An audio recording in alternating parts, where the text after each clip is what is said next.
On this episode of the Hanford Insider, Fire Captain Scott Mellon stops by to share with us the heartwarming fundraiser for burn victims that many local firefighters are participating in next month and how you can support their team. You'll get an update of Hanford news and the community calendar. Then later, I'll be back with your sports report. This is the Hanford Insider for Monday, April 7th.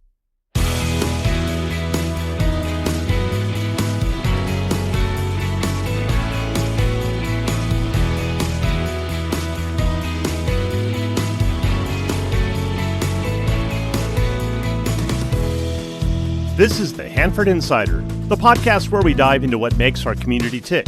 From local stories and hidden gems to conversations with people shaping our neighborhood, we're here to celebrate, explore, and connect. I'm your host, Rob Bentley. Whether you're new to Hanford or a longtime local, this is your source for everything happening in our town. From events and news to unique conversations with people who make Hanford such a unique community. I hope you enjoy the format.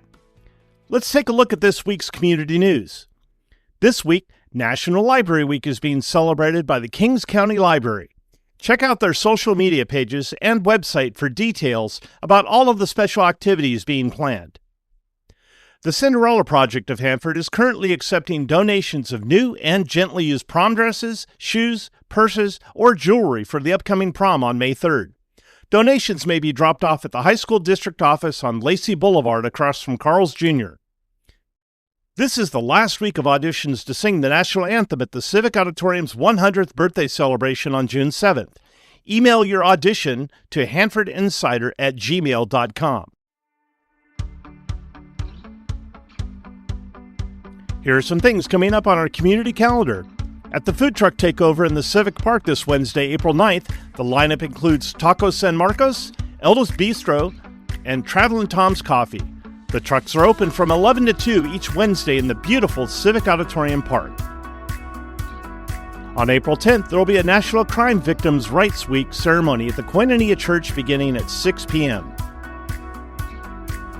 The History of Kings County Agriculture display at the Carnegie Museum of Kings County is now open. The museum is located at 109 East 8th Street and is open Fridays, Saturdays, and Sundays from 1 p.m. to 5 p.m. Visit CarnegieMuseumofKingsCounty.org for more information. The annual Father-Daughter and Mother-Son Date Nights are coming up at the Hanford Civic Auditorium. This year, the theme is Carnival Dance. There'll be food, music, a photo booth, games, and face painting. The Father-Daughter event will be held on Saturday, April 12th, and the Mother-Son event will be held on April 13th. Tickets are $50 a couple and $20 for each additional child. You can get your tickets at eventbrite.com or at the city offices. The Hanford Fox Theater will be showing the movie Titanic on April 13th. For more information, you can visit foxhanford.com. On April 18th, the City of Hanford is putting on the annual Egg Hunt in the Civic Park from 10 a.m. to 2 p.m. There'll be food vendors, creative arts and crafts, and fun and games. There'll be 5 divisions for egg hunts, including an adult egg hunt. The activities are free due to the generosity of Anthem Blue Cross. Saturday, April 26th, the Echoes of Courage celebration will be held, marking the 50th anniversary of the end of the Vietnam War. There'll be a parade through downtown Hanford at 10, and then there will be a ceremony at 11 in the park. There'll be food trucks, a beer garden, and a car show. For more information, visit Hanford Parks and Community Service social media pages. In the evening on April 26th, the 57th Annual Kings County Council of Mexican American Women will be holding their scholarship dinner and dance in the Hanford Civic Auditorium from 6 p.m. to 11 p.m. Tickets are $55 and may be purchased by contacting Linda at 559-362-4742. If you have an event coming up and you'd like some help getting the word out, let's work together. Send your information to hanfordinsider@gmail.com. Be sure to subscribe to my weekly newsletter to get a complete calendar of events. It's the most comprehensive community calendar available.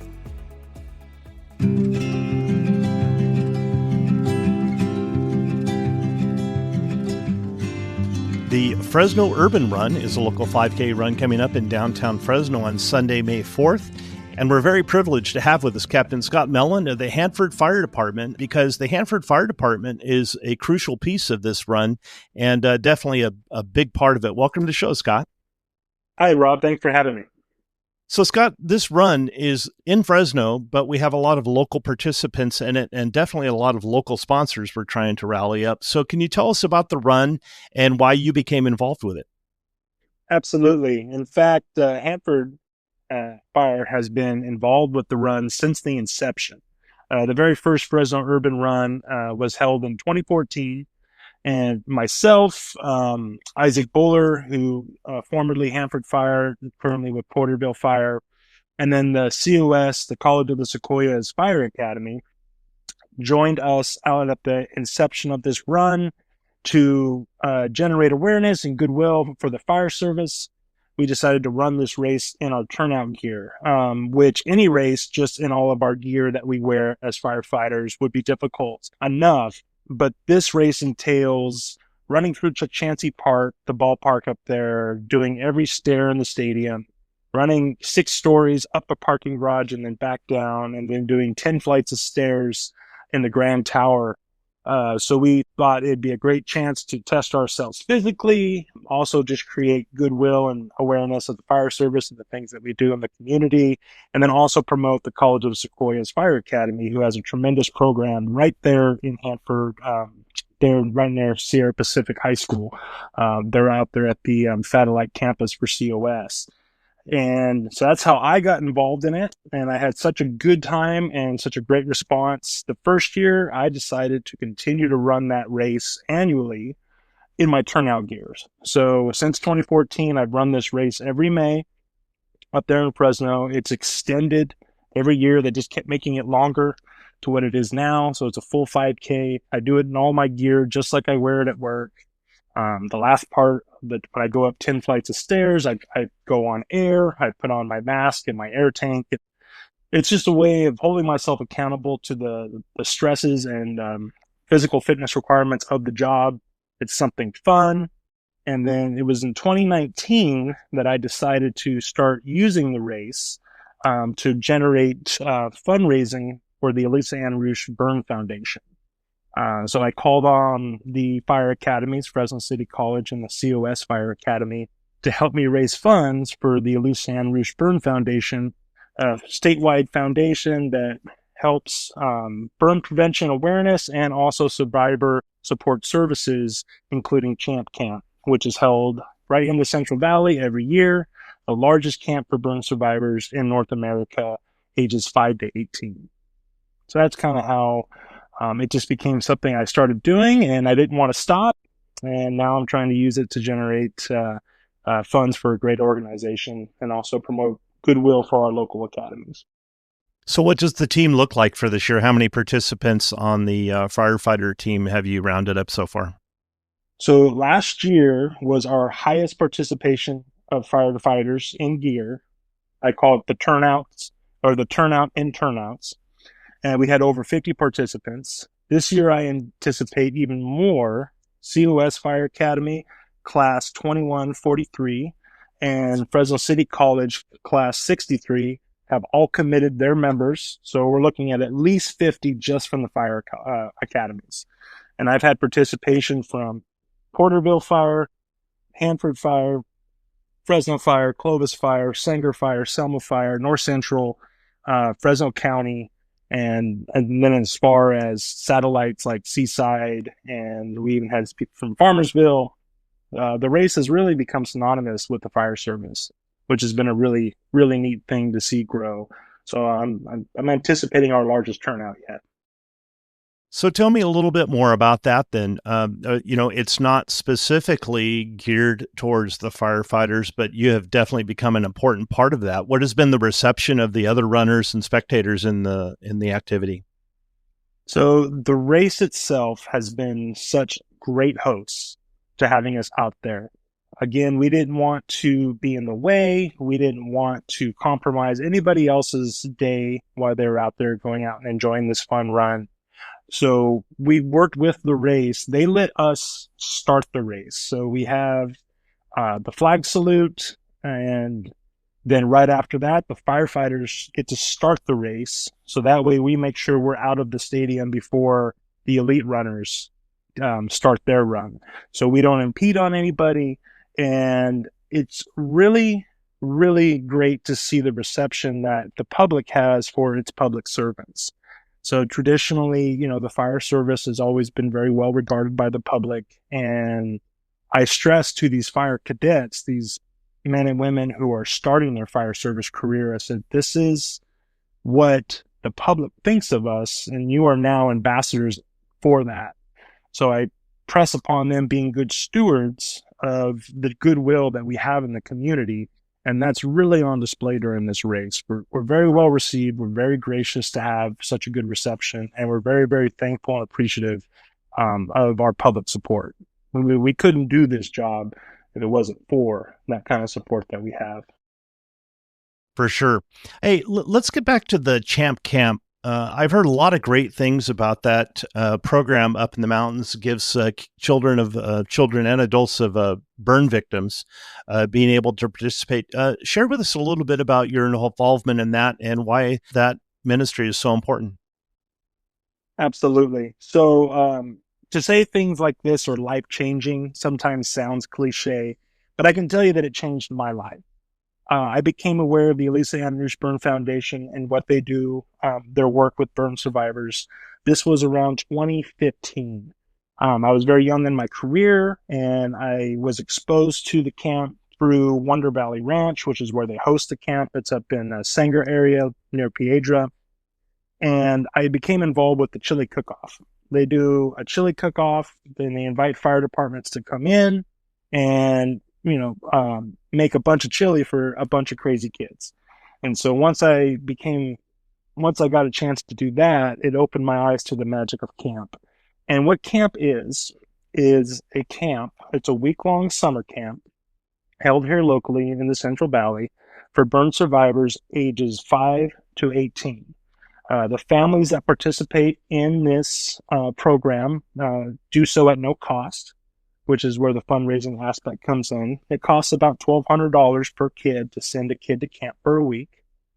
So there is a cost involved, but the magic of camp is these children from ages 5 to 18, who are all burn survivors, get to come to camp and experience what it's like to just be a normal kid. And what I mean by that is there are no stares, there's no stigma, there's no bullying. They get to be around other children who have been through the same thing that they have been through. And it's not very uncommon for a burn survivor to never meet another burn survivor outside of their burn unit. Burn injuries are lifelong injuries, especially for children. So if a child is burned young, as they grow, their scar tissue doesn't. So they typically require multiple surgeries over many, many years as their bodies grow, and they have to have multiple skin grafts. So it's not just a one-time injury. So the magic of camp is once they get to camp, their burn injury is the least interesting thing about them. They get to be creative. They get to be active. We don't place any limitations on our children. We just find adaptations as needed. Some children have no fingers or toes, or they're missing limbs, and we make sure that they get to participate in everything that we provide. Riding ATVs, horseback riding. We have a world-class ropes course. We have 2 pools. We have an entire lake. We take our older children to the lake. They go up to Shaver for a day, while the younger kids get to do more fun stuff back. Arts and crafts, archery, BB guns. We have a dance. We actually hold a dance in the middle of the week for a lot of children who, as they go through the school system, are seen as outcasts. And it really provides a safe space, both socially, physically. We have doctors on scene or on staff. We have burn nurses who are often burn survivors themselves. And because of the care that they've received, in the burn units, a lot of them go into careers where they're helping others. So, and me personally, as a counselor, this will be my 7th year. I get to watch these children grow up. And as they go from being a little timid when they first get there to confident young men and women going into the world knowing that they can do anything that they sit down to do. And a lot of that confidence comes from the camp environment. And it's truly a magical thing. And we're very fortunate to have it here locally. And we've had campers from the Central Valley, specifically Hanford. We've had a couple. There's one young man who was involved in an incident that our agency was involved in. So we really make that local connection here, right in the Central Valley. And we have people from all over the state, sometimes Mexico, Nevada. We have counselors that come in from all over the country. It truly is the largest camp for burn survivors in North America. We have over 150 campers each year. It's one of the longest running. This year will be our 40th year as a camp. And the organization itself has been around for over 50. That's fantastic. That's such a great outreach to burn survivors and their families. Everybody needs that kind of support. So the Alisa and Ruch Burn Foundation does a lot of work for firefighters, but just a lot of outreach to burn victims in general. And I know they depend on donations. Can you tell us a little bit about the foundation? Absolutely. So the foundation started. There was a young girl named Alisa and Ruch who perished in a fire. So there was a backyard fire. Her clothes caught fire at a backyard barbecue. She ran to her mother, and ultimately by running, introduced more oxygen to the flames, and she perished. Her younger brother was also injured in the same accident.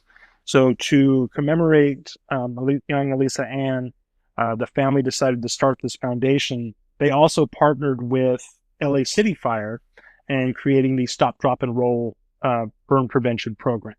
So not only do we have support services for our burn survivor community through Champ Camp, through peer mentoring, through peer support, and there's tons of different trips that we do throughout the year for our burn survivors. But a big part of their focus is burn prevention. We have our FICE program, which is firefighters in schools and education. So our hope is to prevent burn injuries. So ultimately, we would be very happy if there was no longer a Champ Camp, because that would mean we would have no more burn injured children.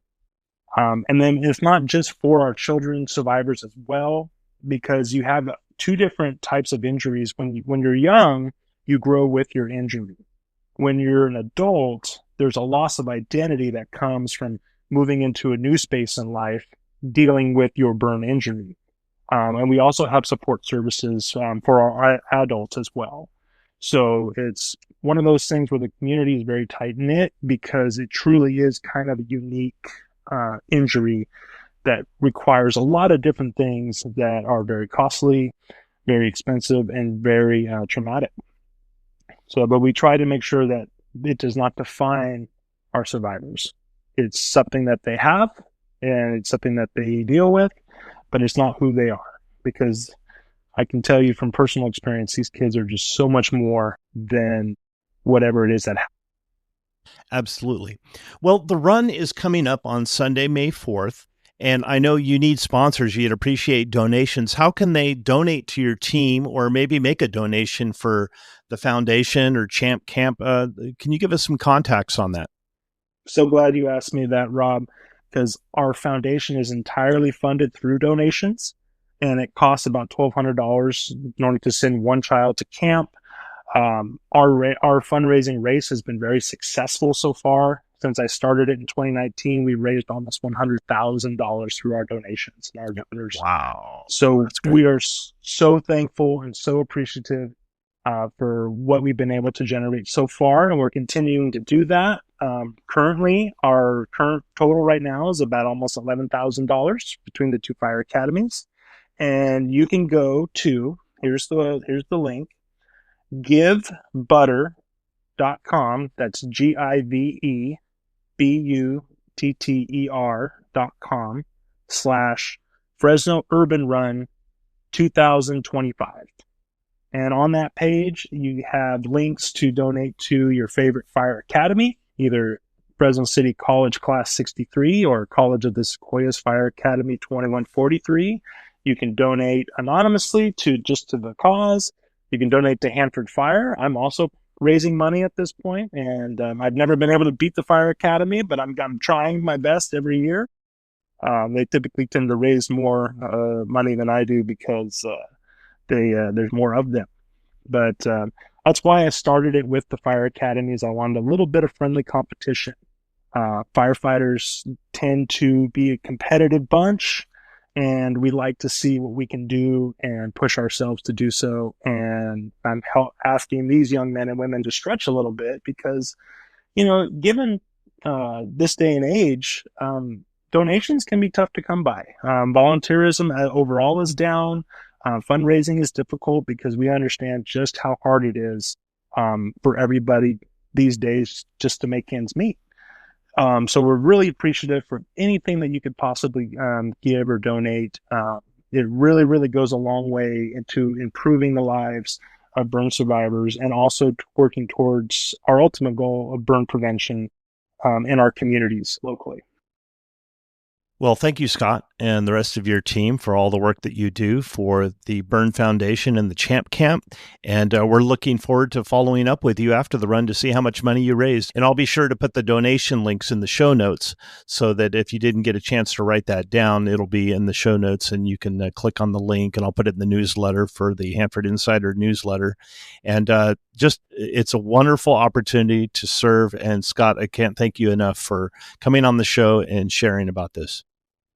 It's my pleasure, Rob. More moment.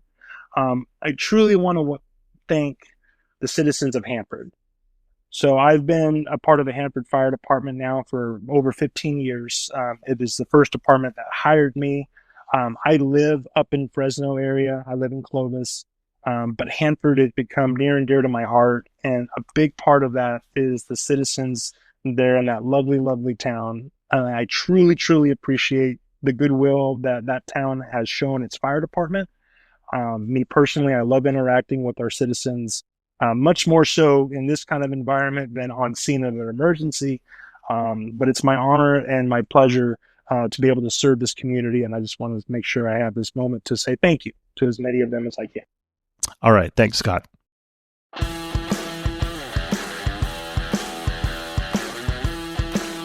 And now it's time for Hanford Insider Sports with Eric Bentley.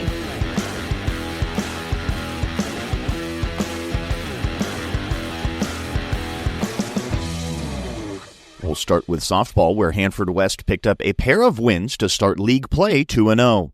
On Tuesday, it was a 9-3 victory over Reedley, where sophomore pitcher Rylan Montoya went all 7 in the circle, allowing only 2 earned runs on 5 hits, with Kennedy Perryman and Emma Guzman tallying 3 hits apiece in the win.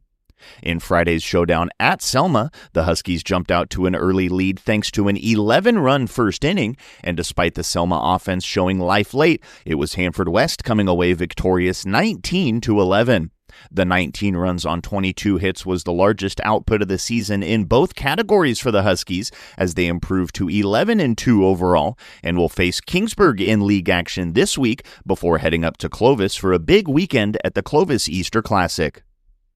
Sierra Pacific also picked up a pair of wins last week. Tuesday, it was on the road at Exeter, where a 3-run top of the 5th propelled the Golden Bears to the 5-3 win over the Monarchs. Hayden Coda pitched all 7, with all 3 runs being unearned, while Miranda Reyes and Brooklyn Webb each had 2 hits in the Golden Bears win. And Friday's home game with CVC signaled the start of conference action, and the Golden Bears offense came to play, tallying 17 runs on 15 hits, with 5 different players having a multi-hit game. Sierra Pacific improves to 8-5 overall, with a crosstown tilt with Hanford High and a pair of league games with Washington Union and Emmanuel awaiting this week. As for Hanford High, the Bullpups were only in action once last week, falling to Danuba 5-1 to start WYL play 0-1.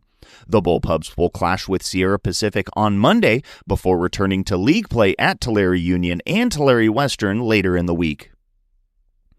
On to baseball, where Hanford West went 2-0 to start league play, taking down Exeter in both games of the home and home. Tuesday's home game was a low-scoring contest as King Mitri and Michael Ricci each picked up an RBI, with Ricci also going the final 5 innings on the mound for the Huskies to pick up the win in the 3-1 game. Friday's road game was a back-and-forth contest that saw the game head to extra innings in an 8-8 tie before Hanford West picked up the winning run in the top half of the 8th. Sophomore Ben Ritchie highlighted the Huskies' day at the plate with 4 hits in the 9-8 win. On deck for the Huskies this week is a league series with Washington Union before a busy weekend at the Easter Baseball Classic in Clovis. Sierra Pacific Baseball went 2-1 in their 3 games last week to improve to 10-4 overall and 1-1 in league action. In Monday's non-league matchup with Templeton, a 3-run bottom of the 5th was the difference for the Golden Bears as they picked up the 4-2 win over the Eagles. Wednesday was the start of league play as CVC came to town, and the Golden Bears held a 4-1 lead through 5 innings, but the Cavaliers played it 3 in the 6th and 3 in the 7th to take down Sierra Pacific 7-4. The Golden Bears did not have to wait long for their get-back, though, and thanks in large part to a 4-run top of the 6th and a pair of nice outings on the mound from Caleb Coolwine and Harrison Grant, Sierra Pacific picked up their first league win on the road 6-3. A league clash with Kerman awaits the Golden Bears this week before the 2025 Fresno Easter Classic this weekend. And Hanford High split their league series with Tulare Western last week. Tuesday's home game was a steady dose of Bullpups offense as they scored at least 1 run in 5 of the 6 innings that they came to the plate in the 12-6 victory. Manny Souza had a big day at the plate, going 2 for 4 with a home run and 3 runs batted in, and Robert Ivy picked up the win with 2 solid innings out of the bullpen. Friday's road game saw the Bullpups fall behind early, trailing 4-0 after 2 innings, but the offense gave a late surge. However, it wasn't enough as Tulare Western got their revenge, taking down the Bullpups 7-4. Hanford High still sits atop the WIL at 5-1 and will play Mission Oak in a league series this week before they see weekend non-league play at the Fresno Easter Classic. As always, we like to cover as many local sports as we can, so if you have a score report, story, or a team update, please let us know at hanfordinsider@gmail.com. I'm Eric Bentley, and this has been your Hanford Insider Sports Report. That's all the time we have for this week's show. If you enjoyed this podcast and you'd like to show your support, you can go to buymeacoffee.com/Hanford Insider to make a donation. If you'd like to join the Hanford Insider email list, stop by my website at hanfordinsider.com to sign up for updates. You'll also get an exclusive copy of my newsletter in your inbox each week. Also need your help getting the word out about the show by liking and sharing on social media, or like many of my listeners, just telling a friend. For more information about the show, you can find this podcast on Facebook, Instagram, Threads, X, and YouTube at Hanford Insider. If you have a show idea, be sure to email me at hanfordinsider@gmail.com and I'll look into it. Thanks for listening. Have a great week.